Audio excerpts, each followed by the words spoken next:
Halo Mas Bro, kita lanjut dengan pertanyaan, apa definisi seorang pesimis? Seorang pesimis adalah seorang optimis yang telah frustrasi dengan optimismenya. Ia terlalu banyak berharap dan gagal, ia terlalu banyak bermimpi, dan tidak bisa mencapai sesuatu yang substansial.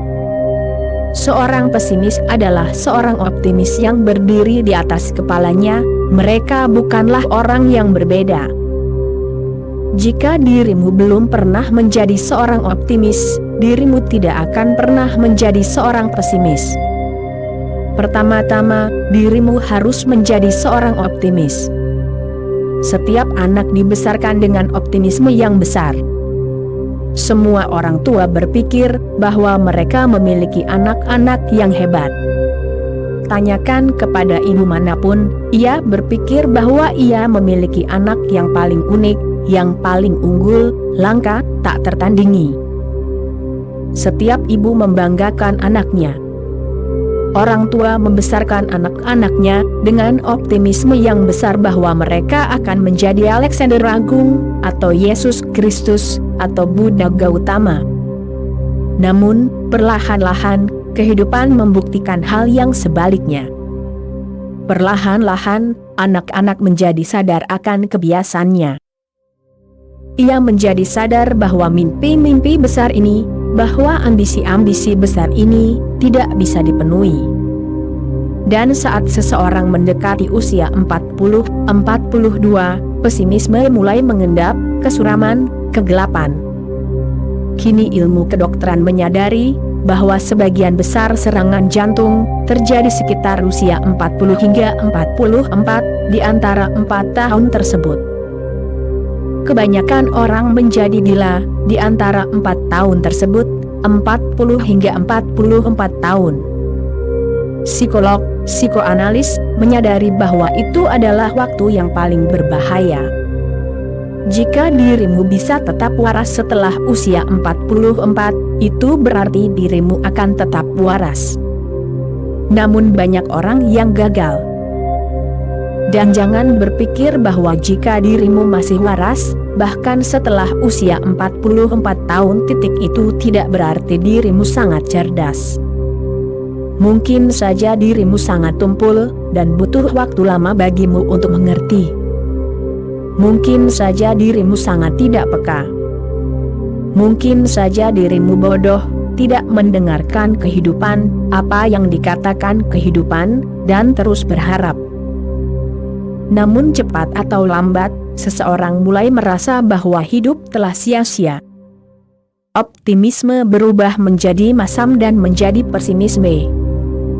Optimisme, harapan itu, terbalik, keputusasaan mengendap. Kemudian semuanya tampak gelap dan suram. Pertama dirimu biasa menghitung mawar, sekarang dirimu mulai menghitung duri. Pertama dirimu biasa berkata, betapa indahnya bunga mawar ini dan betapa ajaibnya. Ia tumbuh di antara ribuan duri. Dirimu puitis, dirimu memiliki sedikit rasa estetika, dirimu masih percaya bahwa hidup akan menjadi sebuah pemenuhan. Tetapi segera tiba saatnya mawar mulai memudar, dan dirimu mulai menghitung duri, dan dirimu tidak bisa mempercayai mawar lagi. Dirimu mulai berkata, tidak mungkin. Mawar itu pasti mimpi, mawar itu pasti maya, ilusi, halusinasi. Bagaimana mungkin di antara ribuan duri, bagaimana mawar mungkin? Itu tampak kontradiktif, itu tampak tidak logis, itu tidak bisa terjadi dalam sifat hal-hal. Dirimu mulai menghitung malam, sebelumnya, dirimu biasa menghitung siang. Orang optimis berkata, ada 2 siang, dan di antara 2 siang itu, hanya ada malam yang singkat untuk beristirahat. Sedangkan orang pesimis menghitung malam, ia berkata, ada 2 malam yang panjang, mimpi buruk, mimpi menyeramkan, siksaan, dan hanya ada 1 siang yang singkat di antara keduanya. Kehidupan itu sama, dirimu bisa menghitung siang, atau menghitung malam.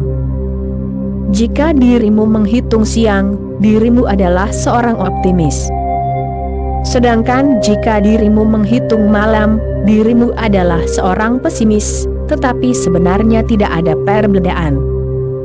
Orang optimis bisa menjadi seorang pesimis, orang pesimis bisa menjadi seorang optimis. Keduanya tidak bertentangan, keduanya adalah dua titik pada spektrum yang sama. Seseorang harus melampaui keduanya, tidak ada harapan maupun keputusasaan. Tidak perlu menghitung siang, tidak perlu menghitung malam. Jadilah pengamat. Tidak perlu menghitung duri, tidak perlu menghitung mawar. Jadilah pengamat.